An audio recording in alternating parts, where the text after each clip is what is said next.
The dining room was warm that evening, filled with the smell of roasted chicken and the sound of family voices. Mom had made her famous casserole. Dad was pouring wine.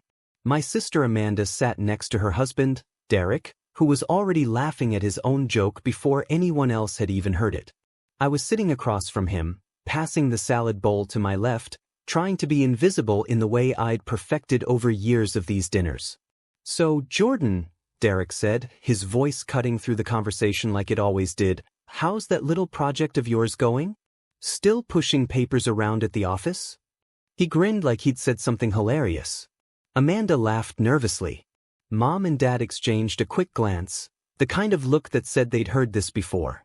My chest tightened, but I smiled. I always smiled. That was the rule I'd made for myself. Stay calm, stay kind, stay silent. Derek didn't deserve my anger. He just deserved my patience. "It's going well," I said quietly, cutting into my chicken. The smile on his face didn't fade. It grew bigger, which meant he wasn't done yet. Later that night, I sat alone in my apartment, replaying the moment over and over in my head.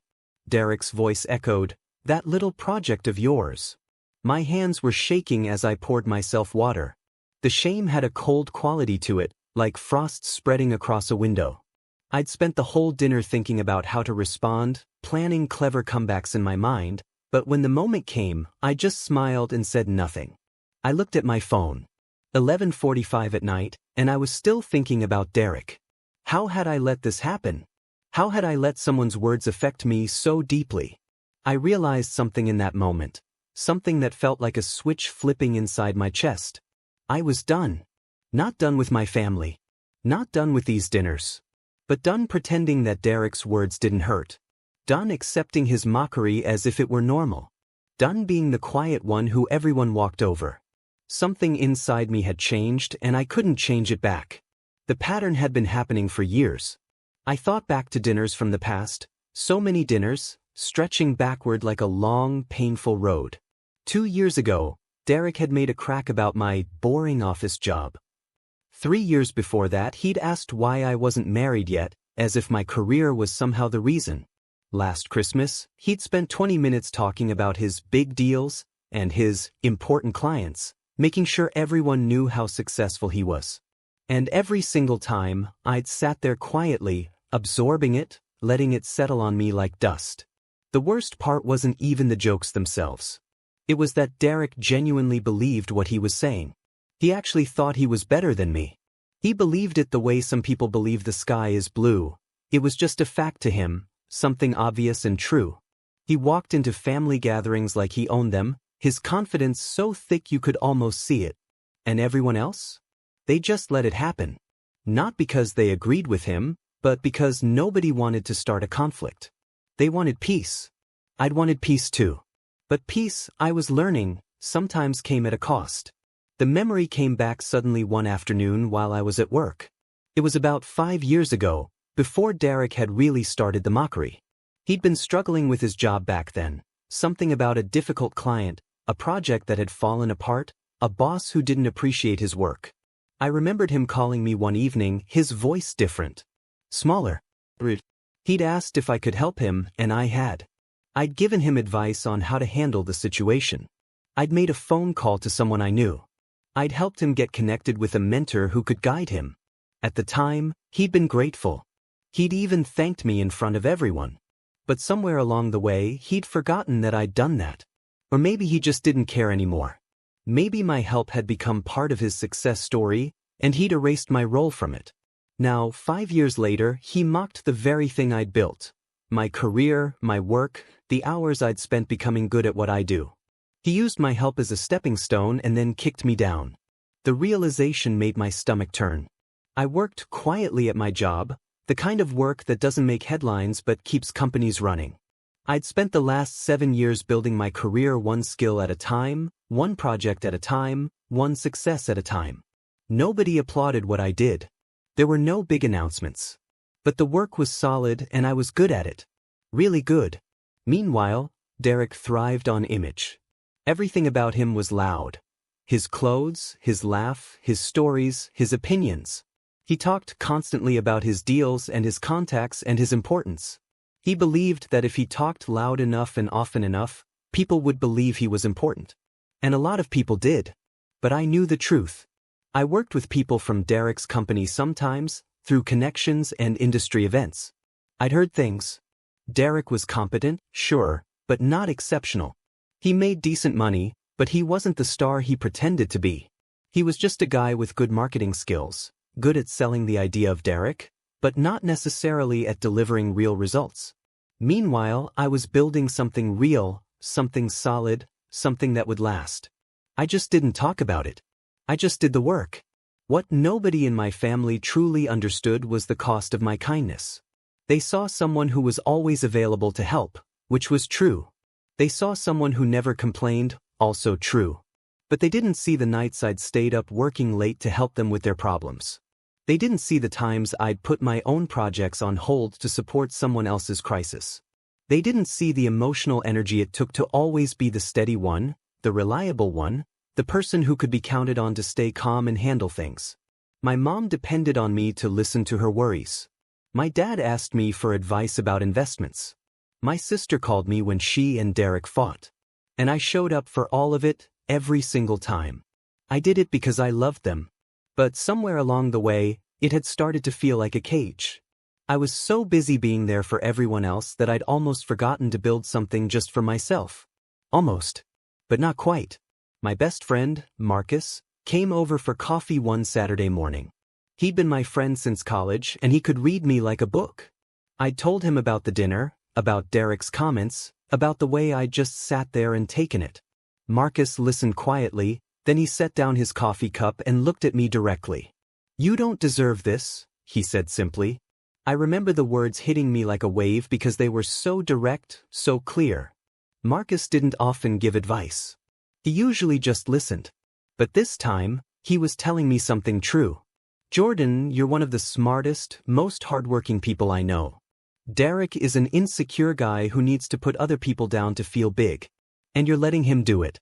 That's not kindness. That's just accepting disrespect." I felt something break open inside my chest. Tears came, which surprised me because I thought I'd already processed all of this. But Marcus's words had cracked something open. He was right. I was allowing it. I was choosing to be quiet, to be small, to be invisible in my own family story. And for what? For peace? For people's comfort? I deserved more than that. 3 weeks after that conversation, Derek showed up at another family dinner with his confidence turned up even higher. It was like he could sense my vulnerability and it made him bolder. He didn't just make jokes anymore. He made direct statements. "Jordan's never going to get anywhere," he announced to the whole table. "Some people are just meant to be middle managers." My sister's face went pale. My mom touched my arm. But Derek wasn't done. He laughed and said, "No offense, buddy. Just being real." That's when I knew. This wasn't about being kind anymore. This was about accepting cruelty dressed up as honesty. He was crossing a line. Not just joking, but openly mocking me in a way that was designed to hurt. And the worst part was that he did it with a smile, like he was doing me a favor by being real. The room went quiet. Everyone was looking at me, waiting to see how I'd respond. I set down my fork and excused myself. I went to the bathroom and locked the door. And I made a decision. What Derek didn't know was that I'd been preparing for something for months. It started small. Just an idea that had come during a regular work meeting. One of the senior leaders had pulled me aside and asked if I wanted to take on a special project. It would be challenging. It would take dedication. But if I succeeded, it could lead to something significant. I'd said yes without hesitation. For the past 4 months, I'd been working on this project quietly, after hours, building it piece by piece into something remarkable. Nobody at home knew about it. I hadn't mentioned it to my family because I'd learned long ago that sharing my professional goals with Derek was like sharing secrets with someone who would use them against me. But this project, this was different. This was real, and it was big, and it was coming to a point where it couldn't stay hidden anymore. The company had already started making decisions about what this would mean. And very soon everyone would know. I threw myself into the work with an intensity I'd never felt before. Every evening after my regular job, I sat at my desk and refined the project. I added details. I strengthened weak spots. I made sure everything was perfect, because perfect was the only thing that would matter. The senior leaders were watching closely, and I knew they were impressed. One of them, my boss's boss actually, had started coming to my meetings. He'd ask questions and nod thoughtfully. He was testing me, I realized, seeing if I could handle what was coming next. By month 3, the project was nearly finished. The work was better than I'd imagined it could be. It was innovative. It solved problems that other people had been struggling with for years. People were starting to notice. My regular coworkers asked questions. Other departments wanted to know what I was doing. But I stayed quiet about it. I just kept working, kept improving, kept pushing forward. This wasn't about recognition. It was about being undeniable. Some people doubted me. Of course they did. At work, there were colleagues who thought the project was too ambitious. That won't work, one guy said during a meeting. You're trying to solve a problem that's too big. But I just nodded and kept working. My sister called one day and asked if I was okay because I seemed distant lately. I told her I was fine, just busy. She didn't need to know yet. She'd find out when everyone else did. Even Marcus, who'd been so supportive, started to wonder if I was doing okay because I was spending so much time focused on work. But I needed them to doubt. I needed them to underestimate me, because that's what Derek did every single day. That's what made him confident. He genuinely couldn't imagine that someone like me could do something important. The doubt from others just reinforced that narrative. So I let them doubt. I stayed steady. I kept being kind to everyone. I didn't become bitter or angry. I just worked. I let the work speak for itself. 6 months in, things started shifting. The senior leaders began talking about the project in company meetings. Nothing official yet, but people were hearing about it. My name was getting connected to something significant. I started getting asked to present to different departments. People I'd never met before suddenly wanted to know what I was working on. My boss pulled me aside and asked me to start preparing for a bigger conversation. We're going to want to talk about your future here, he said. Those words, they felt like the door opening just a crack. I couldn't smile too big. I couldn't let him see how much this meant to me. I just nodded professionally and said I was ready to have that conversation whenever he was. But inside, something was shifting. The power dynamic was changing. I could feel it. Derek, meanwhile, grew more confident. It was almost like he could sense something was happening with me, but he interpreted it as weakness instead of strength. He thought my focus on work meant I was struggling. At the next family dinner, he made even bigger jokes. He talked about how some people peaked early, and some people just never peaked at all. He suggested that maybe I should think about a different career path.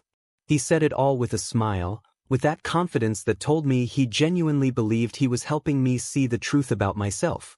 My sister gave me an apologetic look. My mom frowned. But I just listened and smiled. I knew something they didn't. I knew that Derek's arrogance was about to collide with reality, and he wouldn't see it coming. He thought he was untouchable.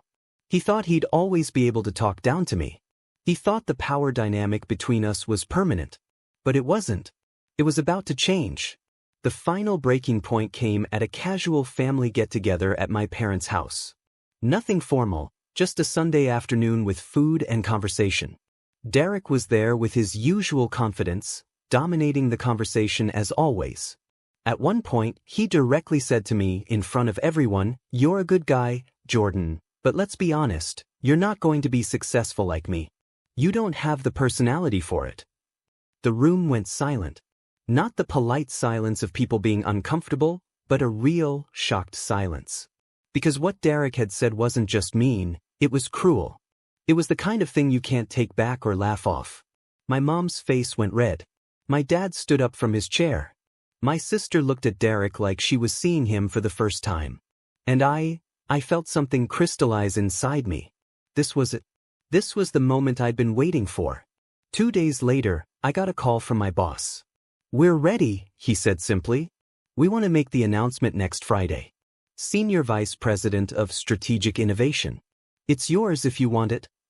I said yes before he'd even finished the sentence. The title would be official by Friday. The announcement would go out to the whole company. And next Sunday, My family was having a dinner. A celebration dinner for my parents' anniversary. Derek would be there. Everyone would be there. I thought about what Marcus had said to me months ago. You deserve more than this. He was right. But this wasn't just about me anymore. This was about showing Derek, showing my whole family, that the quiet one, the humble one, the one who'd been mocked and overlooked, had become something he could never be. This wasn't revenge. It was justice. And it was coming. The week before the announcement, I moved through my days like I was walking on air. But on the outside, I was calm. Completely calm. I didn't tell anyone what was coming. Not my sister, not my parents, not Marcus. I prepared mentally for the moment, visualizing how it would feel, how I would stand, what I would say. I wore my quiet confidence like armor. I'd spent so long being invisible that I knew exactly how to be present when I wanted to be. This wasn't about being loud. It was about being undeniable. Friday afternoon, the announcement went out. An email to the entire company introducing me as Senior Vice President of Strategic Innovation, leading a new division focused on the exact kind of work I'd been developing. The email talked about my vision, my project, my leadership. Within an hour, congratulations were pouring in. People from other companies reached out. Industry contacts I hadn't heard from in years suddenly remembered me. By Friday evening, my professional world had transformed. Sunday dinner arrived. I dressed carefully, not flashy, just clean and professional and put together. I was nervous, which surprised me. I thought I'd feel confident, but instead, I felt the weight of the moment. This dinner wasn't just about Derek. It was about my whole relationship with my family. It was about claiming a place at the table where I'd been sitting quietly for so long. I drove to my parents' house and parked on the street, taking a breath before I got out. Everyone was already there. Mom was in the kitchen.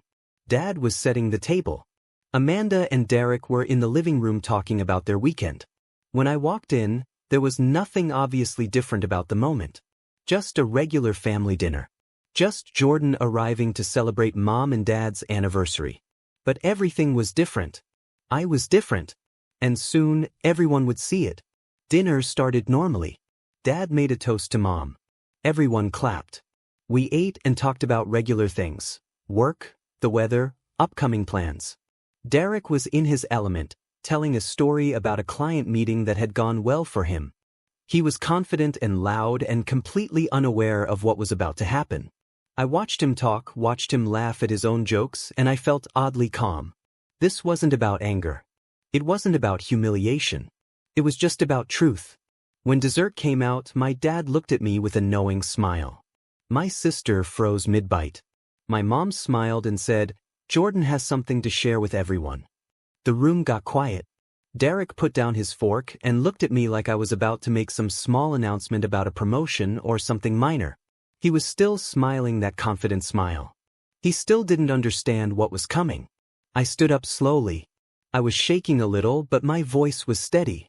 "I wanted to tell you all something," I said. "This week, I was promoted to Senior Vice President of Strategic Innovation at my company." The words hung in the air. Derek's smile froze on his face. "I've been working on a major project for the past 6 months," I continued. "It's something I developed that's going to shape the direction of the entire company." I spoke calmly, professionally, the way a senior vice president would speak. I talked about the project, about the impact it was going to have, about what this role meant for my career. I didn't raise my voice. I didn't attack Derek. I didn't say anything mean or cruel. I just told the truth. The plain, simple, undeniable truth about what I'd accomplished while Derek had been sitting at family dinners mocking me. The look on Derek's face changed in real time. I watched it happen like a door closing. The confidence drained out of him. His face went pale. He looked down at his plate and didn't look up again. My sister's jaw dropped. My mom reached over and squeezed my hand. My dad was beaming. And Derek just sat there, staring at his dessert like it held all the answers. "I also wanted to mention," I said, still calm, still kind, "that in this role, I'll be overseeing the development of several new initiatives. One of them is going to require someone with strong client management skills." I paused. I immediately thought of someone I know who's good at maintaining relationships. I recommended Derek for a consulting contract with our company. I saw his head snap up. His eyes met mine. And I smiled, not cruelly, but with genuine kindness. Congratulations, Derek. You're going to be working with me now. The silence that followed was complete. Derek's face went through several different colors. I just offered him an opportunity, a genuine opportunity to work with me, to benefit from what I'd built. But he knew what it really meant. It meant he was going to be working for me. It meant that the power dynamic had completely flipped. It meant that my quiet competence had become his reality. He'd spent years making jokes about my career, and now he was going to have to depend on it. My sister looked like she was going to cry. Mom and Dad exchanged a look that said everything. They'd always known I was capable, and now everyone else did too. Marcus texted me later that night, "I told you so." But what Derek felt? I think Derek felt something shift inside him that couldn't shift back. He felt what it was like to be on the other side of the mockery. Not in a cruel way, but in a real way. Truth had a weight to it that he couldn't ignore anymore. Derek tried to recover. He made a joke about how great it was that we'd be working together. He said congratulations, and his voice sounded strange, like he was speaking through water. He asked questions about the consulting contract, and I answered them professionally, the way you'd answer questions from any potential contractor. The dinner continued, but something fundamental had changed. The family dynamic had shifted. I wasn't the quiet one anymore. I was the successful one. I was the one with power. And I didn't use it cruelly. That was the thing nobody expected. I could have humiliated Derek back. I could have made jokes about how he'd need me now. But I didn't. I treated him with respect and professionalism. I offered him a real opportunity. I showed him that I was better than he'd ever been to me, not because I was trying to prove something, but because that's who I actually was. That's who I'd been all along. He just never bothered to notice. In the weeks and months that followed, things shifted. Derek did take the consulting contract, though I could tell it hurt his pride. But something interesting happened. He started to see me differently. He saw the work I was doing, the impact I was having, the respect I commanded in my industry. He saw that I wasn't just competent, I was exceptional. He started asking me for advice the way he used to, back before the mockery had started. And I gave it to him, freely and kindly, the same way I always had. The mockery stopped completely. Not because I demanded it, but because Derek finally understood something true. You can't mock someone who's standing above you. You can't diminish someone who's genuinely accomplished. My success wasn't just professional, it was personal. It was proof, living and breathing and undeniable, that everything Derek had said about me was wrong. And I'd proven it not through anger, but through excellence. My family looked at me differently now too. They asked about my work. They wanted to know about my projects. My parents told their friends about my promotion. My sister stopped apologizing for Derek's behavior because Derek wasn't behaving that way anymore. We went back to being a normal family, but with a new understanding. I was someone to be taken seriously. I was someone who'd built something real while being kind and steady and true to myself. But the real change was in me. I realized something that I'll never forget. I'd been waiting for someone else to give me permission to be successful. I'd been waiting for my family to see my value, for Derek to acknowledge my worth, for someone external to validate what I'd been building. But that wasn't how it worked. I had to claim my own success. I had to be willing to stand up and say, this is what I've accomplished. Not in anger, but in truth. Not to hurt anyone, but to be fully, completely myself. A year after that dinner, I'm walking into my office, the big corner office with my name on the door. The company is thriving. The division I created is exceeding every expectation. Derek's consulting contract ended 6 months ago, and he's moved on to other things. We're cordial at family dinners. Sometimes he even asks my advice about things. I give it freely just like I always have. But the person I was before that dinner is gone. She was kind, yes, but she was invisible. She was humble, but she was also small. She let people walk over her because she thought that was what kindness meant. Now I understand that real kindness includes being kind to yourself. It means refusing to accept disrespect, not with anger, but with dignity. It means building something real and then standing up to claim it. My life didn't change because Derek finally saw me. It changed because I finally saw myself. And that's something nobody can ever take away.